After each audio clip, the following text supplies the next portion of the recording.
Let's talk crochet.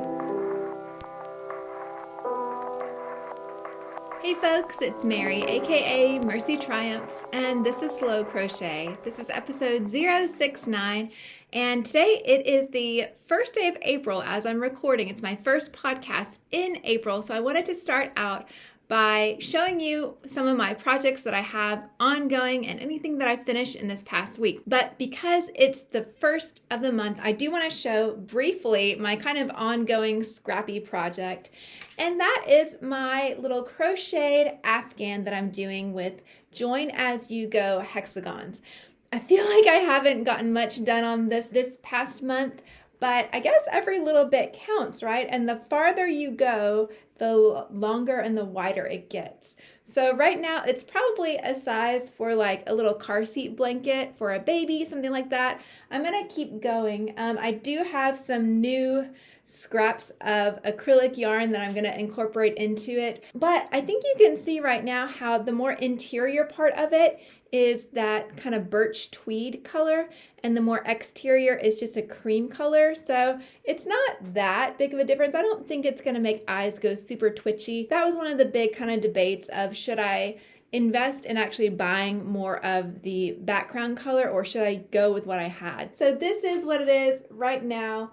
Only a few feet across probably, but yeah, we're working on it by bits and pieces. But mainly I am working to try to get some bigger projects done because there are some things that I want to get to that I just can't in good conscience just continuously start new projects. I have to finish them. So here are some things I'm still working on from last week. Number one, my up and down pullover. Now I'm really proud of myself for making the progress that I have on this one. I actually wanted to get an entire sleeve done, and I managed to do that even after I ended up pulling out the rows that I already had. So one full sleeve done of this sweater, and I've even started the second. Y'all, now that I have one sleeve done, I have all of my notes on that sleeve, how I modified the pattern, and it's gonna go really quickly. I feel like I'm really gaining momentum now, and it's coming into the home stretch. The ribbing is just crocheted right on. I still have a long tail there because I'm gonna reinforce the ribbing as it attaches to the sleeve, but that same ribbing pattern is used on the neckline and then on the bottom. And yeah, I'm really excited at how quickly this is coming along. It's really helpful because we are in spring sports season, and so this is perfect for those practices and those games when my children aren't on the field. So yes, hopefully I can get this done sooner rather than later because there's another sweater and another sweater and another sweater that I want to make, but I want to make sure that I finish this one first and just be honorable to the things that I have in progress. I actually love completing things, not just having infinite works in progress. Next thing that I still have in progress, I do have my full set of I think 15 of these little squares, these daisy granny squares. I haven't made them up into anything yet, but I do have some designs set out. I just need to sew them together. I'm not sure if I'm going to sew them together or crochet them together, but they're just going to be a little kind of tote bag. Easy to throw a few things into, maybe not crochet projects because they would fall through the holes, but yeah, just another option for kind of a summer bag. And actually, come to think of it, I might, I don't necessarily have to do the bag pattern that I had in mind. I was thinking something like this pattern here, but I could just do it as more of a bag pouch, and I could do maybe like a drawstring backpack style.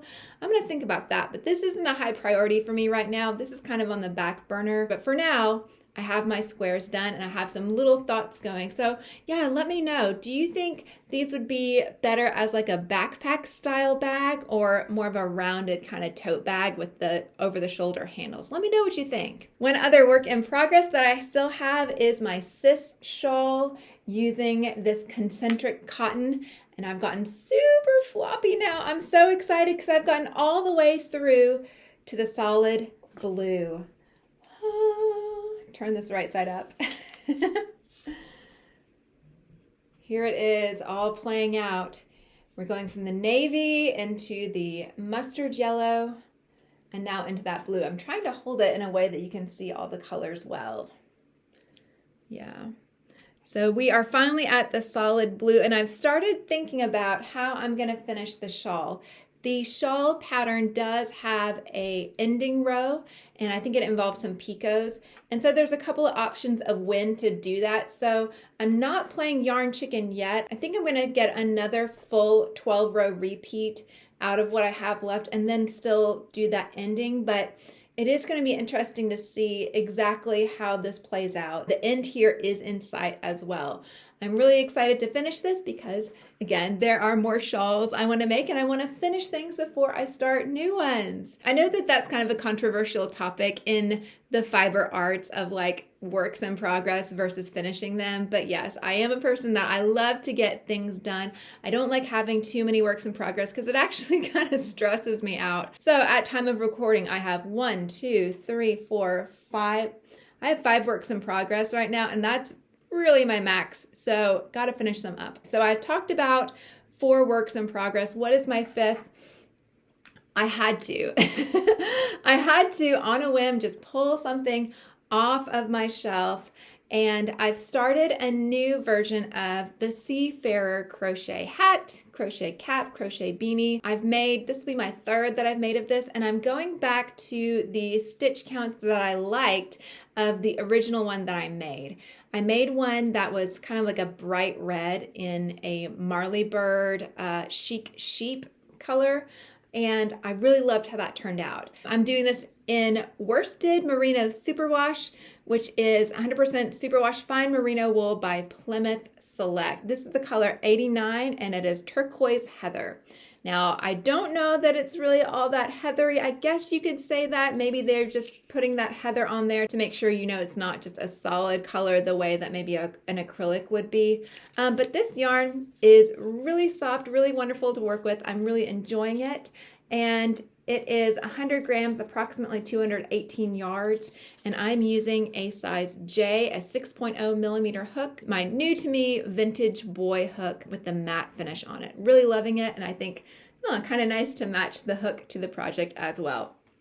This one is slow going. It is all back loops only. There is a lot of slip stitching, and you work side to side and eventually come all the way around, and then you seam up the side and you cinch up the top and you're done. So eventually it will look like that on my head. The reason I wanted a project like this was I needed something that I could easily just toss in a bag when I go out and about and not have to carry a big old project bag around, because the sad thing about being close to finishing some of these projects is they're a lot larger now, so they're not as easy to just truck around. So this is where this one came in.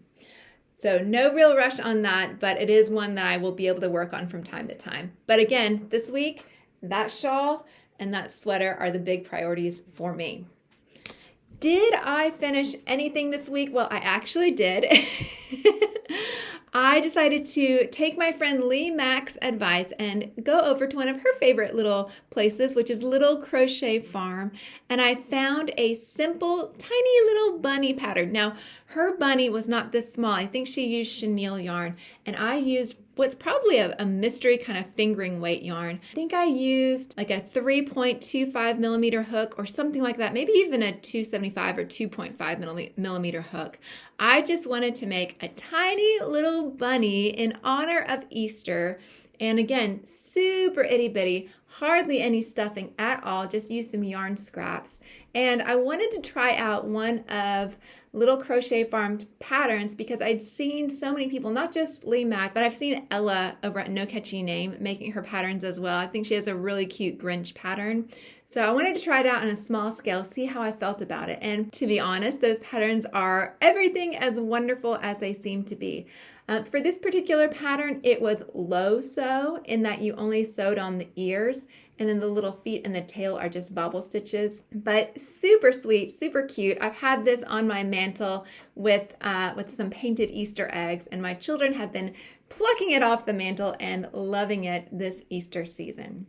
So that is it for me in terms of finishes, in terms of works in progress and new projects. It feels good to be excited about what I'm making. It feels good to be so close to finishing the finish line and then having other things on the horizon that I want to get started on. So let me know in the comments, what do you think with these squares? Should I do more of a round bag, or should I do maybe a drawstring backpack style bag? What do you think? I can always make some more. I can omit one of these. I can figure out exactly what I want it to do if I want to modify that design. Would love to hear your feedback there. And yeah, let me know in the comments below, what are you working on? Is there anything that you're really pushing towards finishing in the next little bit? I certainly love hanging out with you guys. I love that I have friends that I can talk to about the things that I'm most interested in and bring me so much joy. And y'all bring me a lot of joy. So thank you so much for being part of this YouTube adventure. Thank you to everyone who has liked, shared, commented, subscribed, all that kind of YouTube stuff, all those things that the algorithm likes. That really is very encouraging. It's beautiful to see new folks coming along and being part of this little adventure that I'm on. So thank you so much for spending some time with me today. And if I'm not your cup of tea, thank you so much for listening this long. I do appreciate you, and I do hope I will see you again soon. Bye.